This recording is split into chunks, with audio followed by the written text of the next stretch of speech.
আসসালামু আলাইকুম রহমতুল্লাহ বরাকাত। আলহামদুলিল্লাহ ওয়াসসালাতু ওয়াসসালামু আলা রাসূলিল্লাহি ওয়া বা'দ। অনেকদিন পর মেসেঞ্জার ওপেন করে দেখলাম অনেকেই জিজ্ঞেস করছে সান্ডার তেল আছে কিনা। তামাশা, হাসি ঠাট্টা, অথচ বেকারত্ব, দরিদ্রতা, অসুস্থতা, বালা মুসিবত, অতিরিক্ত খরা অথবা অতিরিক্ত বৃষ্টি, মানুষের অভাব অনটন, অসুস্থতা, মানসিক যন্ত্রণা, চারিদিকে আমরা নিমজ্জিত, জর্জরিত। কোরআনে আল্লাহ বলছে ফাকুলতু আস্তাগফিরু রাব্বাকুম ইন্নাহু কানা গাফফারা, তোমরা আল্লাহর কাছে ক্ষমা চাও, আল্লাহ তোমাদেরকে ক্ষমা করবে, তিনি ক্ষমাশীল। ক্ষমা চাইলে কি হবে? ইউরসিলিস সামাআ আলাইকুম মিদরারা, তিনি আকাশ থেকে বাড়ি বর্ষণ করবে। ওয়ায়ুমদিদকুম বিআমওয়াল ওয়া বানিন ওয়া ইয়াজআল লাকুম জান্নাতিন ওয়া ইয়াজআল লাকুম আনহারা।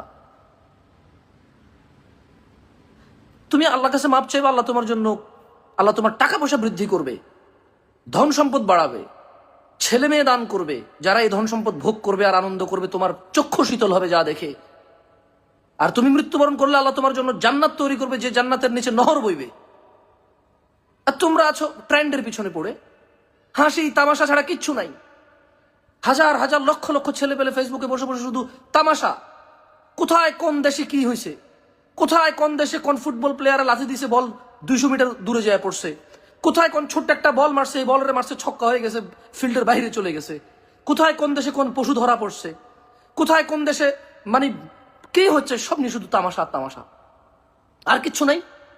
এভাবে রিজিক পাবা, এভাবে সুস্থ হবা, এভাবে উন্নত হবা, এভাবে নেক্সট স্ত্রী, চরিত্রবান স্ত্রী সন্তান পাবা, এভাবে বাবা মায়ের খেদমত করবা, যে মা 10 মাস 10 দিন গর্ভে নিছে অথবা কম বেশি, যেই বাবা নিজে না খেয়ে না পরে কষ্ট করে মানুষের লজ্জা লাঞ্ছনার ভিতরে থেকে তোমাকে মানুষ করেছে, পড়াশোনা করার চেষ্টা করেছে, তোমার মুখে ভাত তুলে দেওয়ার চেষ্টা করছে, ওই বাপের ঋণ এভাবে শোধ করবা বসে বসে, ফেসবুকে বসে বসে ট্রেন্ডের পিছনে, ইউটিউবে বসে বসে ট্রেন্ডের পিছনে, ইনস্টাগ্রামে বসে বসে ট্রেন্ডের পিছনে, দুনিয়ার কোন মহিলা কিভাবে নাচে, ওই কোন কোন কোন নারী কি 2-3টা মহিলা মিলা বলছে কি নারী সংস্কার, ওখানে ইসলামের বিরুদ্ধে যত কথা বলছে, এখন পুরো বাংলাদেশ এটার পিছনে পড়ে আছে। কেন?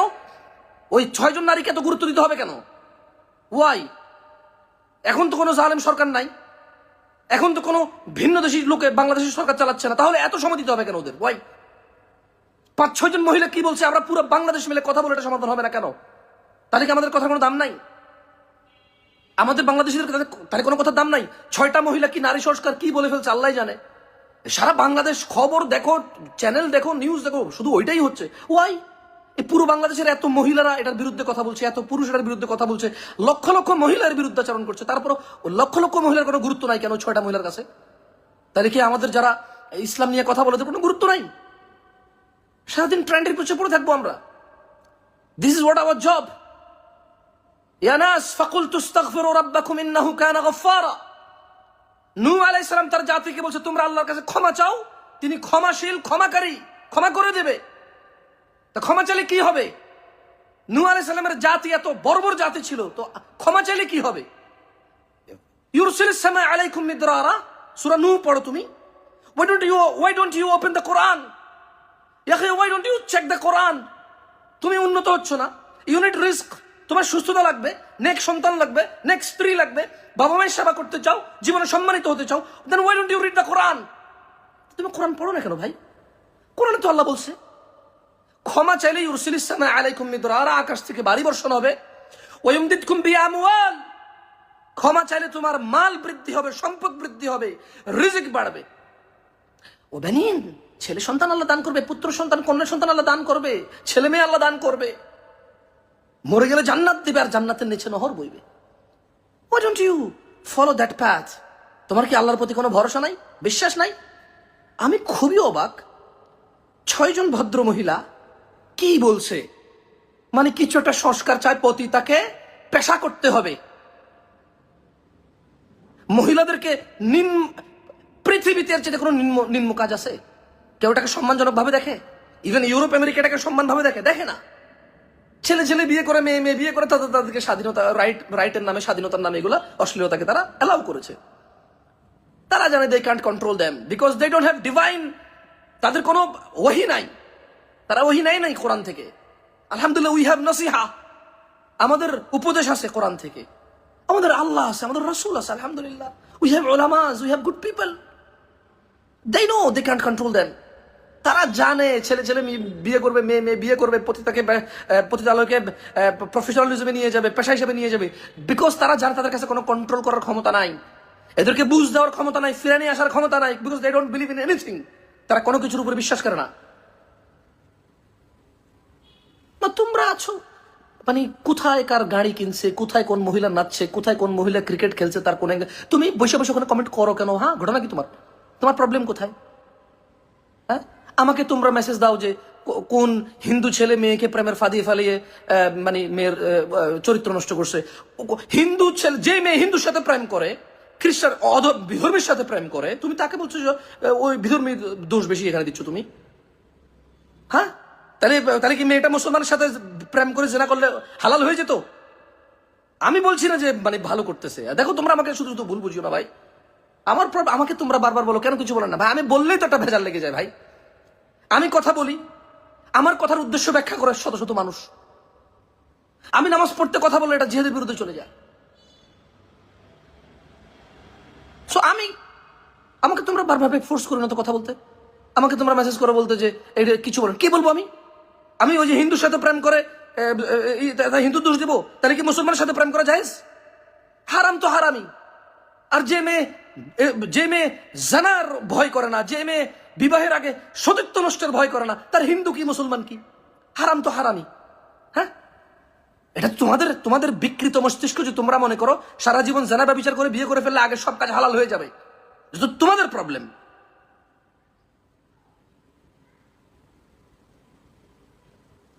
এটা তো তোমাদের প্রবলেম, এটা তো আমার প্রবলেম না ভাই। হ্যাঁ, এটা কি আমার প্রবলেম বলো? তোমরা মনে করো সারা জীবন জানা ব্যভিচার নষ্টামি করে এরপরে বিয়ে করে ফেললে আগের সব হালাল হয়ে যাবে। এটা তোমরা মনে করো। ইসলাম কখনো এরকম বলে নাই যে একটা লোক একটা গ্লাসে সারা জীবন মদ খাইছে, এরপরে ওই একই গ্লাসে দুধ ঢেলা খাইছে আর আগের মদ খাওয়া হালাল হয়ে যাবে। আগের মদ খাওয়া গুনাহ থাকবে না, আগের মদ খাওয়া তার গুনাহ হবে না, সেগুলোর জন্য সে ক্ষমা চাইতে হবে না, সেগুলোর জন্য কাফারা হয়ে যাবে, কারণ সে সেম গ্লাসে ঢেলা মদ খাইছে, দুধ খাইছে। এই জন্য this is your logic, this is your logic.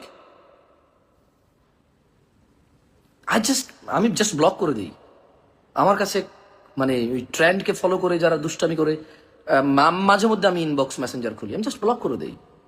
Because I don't want to waste my time with the trend. আমি এত ট্রেন্ডের সাথে সময় নষ্ট করার মতো সময় নাই। জীবন খুবই ছোট, কাজ কর্ম, বাবা মা, আত্মীয় স্বজন, বাংলাদেশের মানুষ, পৃথিবীর মানুষ, ইসলাম, নিজের জন্য কত ভুল ত্রুটি নিজের আছে, এগুলো সংশোধন করতে করতে এগুলো সংশোধনের কাফারা কোথায় সেটাই তো জানি না। আর কিসের কার ট্রেন্ডের সাথে গা ভাসানোর সময় আছে বলো? হ্যাঁ, আল্লাহর দিকে তাকিয়ে তোমাদের রিজিকের প্রয়োজন হলে ক্ষমা চাও আল্লাহর কাছে। হাদা কুরআন, কালামুল্লাহি হক। আল্লাহর কথা সত্য, আল্লাহর ওয়াদা সত্য, আল্লাহর দ্বীন সত্য, নবী রাসূলগণ সত্য, জান্নাত জাহান্নাম সত্য, দুনিয়া আখিরা সত্য, ফেরেশতা সত্য। এই যে শয়তান, জিন শয়তান, এগুলো সব আছে, মানুষকে ধোকায় ফেলে। মানুষের উচিত আল্লাহকে যথাসম্ভব যথাসাধ্য আল্লাহকে মেনে চলা, সর্বোচ্চ চেষ্টা থাকা উচিত মানুষের, আমাদের। তুমি একদিকে অভাব নিয়ে টেনশনে আসো, অন্যদিকে বেকারত্ব নিয়ে টেনশনে আসো, অন্যদিকে বয়স হয়ে যাচ্ছে বিয়ে করতে পারছো না টেনশনে আসো, অন্যদিকে মান সম্মান অর্জন করতে পারছো না টেনশন আসো, অন্যদিকে নিজের স্বাস্থ্য শরীর নিয়ে টেনশনে আসো, অথচ আল্লাহর দ্বীনের গাফিলতা, দুনিয়া ধ্বংসের সমস্ত কাজে লিপ্ত আছো।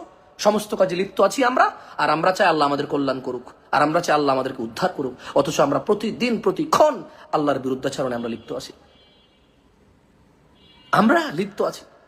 ইয়া ইখওয়ান, ইত্তাকু রাব্বাকুম।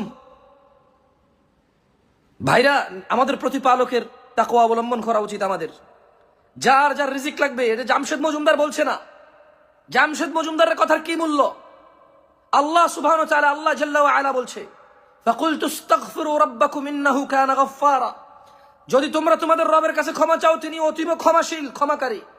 ইউরসিলিস সামাআ আলাইকুম মিদরারা। ক্ষমা চাইলে আকাশ থেকে বারি বর্ষণ হবে, যদি বৃষ্টি লাগে বৃষ্টি আসবে, যদি রোদ লাগে রোদ আসবে, কি লাগবে তা আসবে। ওয়াইমদিদকুম বিআমওয়াল। ধন সম্পদ বৃদ্ধি হবে, টাকা পয়সা বৃদ্ধি হবে, জায়গা জমি বৃদ্ধি হবে, ইজ্জত বৃদ্ধি হবে। ওয়াবানিন। সন্তান সন্ততি দান করবে আল্লাহ। ওয়াজআল লাকুম জান্নাত। মরে গেলে জান্নাত দেবে। ওয়াজআল লাকুম আনহার। আজ জান্নাতে নিচে কি থাকে? নহর থাকে। সে যদি তোমরা তোমাদের বেকারত্ব নিয়ে প্রবলেম ফেস করো, যদি তোমরা তোমাদের রিজিক নিয়ে প্রবলেম ফেস করো, যদি তোমরা তোমাদের সুস্থতা নিয়ে প্রবলেম ফেস করো, যদি তোমরা তোমাদের ইজ্জত সম্মান নিয়ে প্রবলেম ফেস করো, যদি তোমরা তোমাদের জীবনের যত সমস্যা আছে সমস্যাগুলো থেকে উত্তোলন হতে চাও, সবগুলো অন্যায় অপরাধ থেকে ফিরে আসো, আল্লাহর কাছে ক্ষমা চাও। ইল্লা মান তাব, যে ব্যক্তি তওবা চেয়ে ফিরে আসে, ওয়া আমানা ঈমান আনে, ওয়া আমিলা আমালান সালিহা, এবং ভালো কাজকর্ম করে, যে ব্যক্তি তার অপরাধ থেকে ফিরে আসে, ঈমান আনে, ভালো কাজ করে, আল্লাহ সুবহানাহু ওয়া তাআলা তার পূর্বের সমস্ত অপরাধকে নেকি দিয়ে পরিবর্তন করে দেবে। এটা আল্লাহর কিতাব কোরআনুল কারীমের কথা। ভাষাও তোমাদের ট্রেন্ড চলছে, 2-4 লাখ মানুষ দেখবে, 2-4 টাকা অ্যাড, নাচ গান আইসা মানুষকে দেখাবা, মানুষের সময় নষ্ট করবে, এরপরে 2-4 টাকা ইনকাম হবে, আর কমেন্ট করে নিয়ে যে বহুত বড় ভালো সাজা যাবা, আর খারাপকে খারাপ প্রমাণ করে দিবা। অথচ তোমার এই এঙ্গেজমেন্ট তাকে এই খারাপে নিপতিত করেছে। তোমার এই তাকে দেখা, তার পোস্টের নিচে কমেন্ট করা, তার ওখানে যে অ্যাংরি ইমোজি দিছো ধরো প্রয়োজনে, বাট এগুলো সে মনে করে তার এঙ্গেজমেন্ট, এগুলো সে মনে করে তার পরিচিতি, তার খ্যাতি মনে করে সে এগুলা দিয়ে তার উপার্জন হয়, হারাম উপার্জনে, এই তোমার এঙ্গেজমেন্টের কারণে। Ignore them, block them my brother, just block them. যে তোমার মূল্যবান সময় নষ্ট করে, যে তোমাকে নাচ গান দেখায় আর অশ্লীলতা নিমজ্জিত করে, just block them, block all of them, who cares. এত কি বলবো, আর আসলে কিছু বলার নেই ভাই। কথার মধ্যে ভুল ত্রুটি হলে ক্ষমা করে দিয়েন। ওই হিন্দু প্রেম করে মুসলমানের সাথে কথাটা যদি আপনাদের কারো আমার কথা বুঝে না আসে, আপনি যদি আপনার নিজে যে ব্যাখ্যা আছে, আমি আপনার ব্যাখ্যা অনুযায়ী ব্যাখ্যা দেই না, আমি আমার ব্যাখ্যা দিছি। প্রেম জেনা এগুলো হারাম, এবার হিন্দুর সাথে করুক, মুসলমানের সাথে করুক, যার সাথেই করুক। হ্যাঁ, বেশি গুণা কম গুণা বলতে পারবেন আপনি, বেশি জঘন্য কম জঘন্য বলতে পারবেন, এই তো। বাট স্টিল মুসলমানের সাথে জানা করাও পৃথিবীর সবচেয়ে জঘন্য নিকৃষ্টতম কাজ। কেন? আল্লাহ কোরআনে বলছে ওয়ালা তাকরাবুজ জিনা, তোমরা জিনার কাছেও যেও না। এবার মুসলমান কি আর হিন্দু কি? হ্যাঁ, বলছেন যে মুসলমান মেয়েদেরকে হিন্দুরা ফাঁসাচ্ছে, কি ধরনের আশ্চর্য। ও যদি মুসলমানই হয় তা ও জানাবে বিচারে যাবে কেন? আচ্ছা গেল, জানাবে বিচারে গেলে কি আর বুঝছি গুনাহের কাজ? হ্যাঁ, তাহলে ও মানে অমুসলিমের সাথে যার প্রেম করার মানে কি বলে এটাকে, প্রেম অমুসলিমের সাথে যার সম্পর্ক করার জন্য অসুবিধা নাই, তারা জানা করলে কি অসুবিধা তার? মানে আমি বলছি না যে সে ভালো করছে, আমি জাস্ট আসলে আমি কি বলতে চাচ্ছি আপনারা প্লিজ ভুল বুঝিয়েন না। মানে ওর বাবা মায়ের উচিত ওকে দিন শিক্ষা দেওয়া, ওর উচিত ওর মসজিদের খতিবের উচিত এমন খুতবা দেওয়া যে খুতবায় সে জ্ঞান পাবে। ওর এলাকার যে ওয়াজ মাহফিলে ওয়াজিনরা যায়, সেই ওয়াজিনরা এমন ওয়াজ করা উচিত যেখানে এই মেয়ে জ্ঞান পাবে, আল্লাহ সম্পর্কে জ্ঞান পাবে, দিন সম্পর্কে জ্ঞান পাবে। ও যে স্কুলে পড়ে সেই স্কুলে তার দিন শেখানোর ব্যবস্থা থাকা উচিত। ও যে আত্মীয় স্বজনের বাড়িতে যায়, ওর বাবা মা ওর পরিবারের অবস্থা এরকম রাখা উচিত যেখানে তার জ্ঞান থাকবে। আমি বলছি না যে জ্ঞান থাকলে মানুষ ভুল করবে না, বাট মানুষ ফিরে আসতে পারবে তো। মানুষ জ্ঞান না থাকলে ধোকা খেয়েও তো ফিরে আসতে পারে না। জ্ঞান থাকলে মানুষ অন্যায় করে, অবিচার করে, এরপরে আবার নিজে নিজে আল্লাহকে ভয় পেয়ে ফিরে আসে, আলহামদুলিল্লাহ, ক্ষতিপূরণ করার চেষ্টা করে, সে জানে হাউ টু রিটার্ন। বাট জ্ঞানটা তো লাগবে, জ্ঞানটা তো লাগবে না।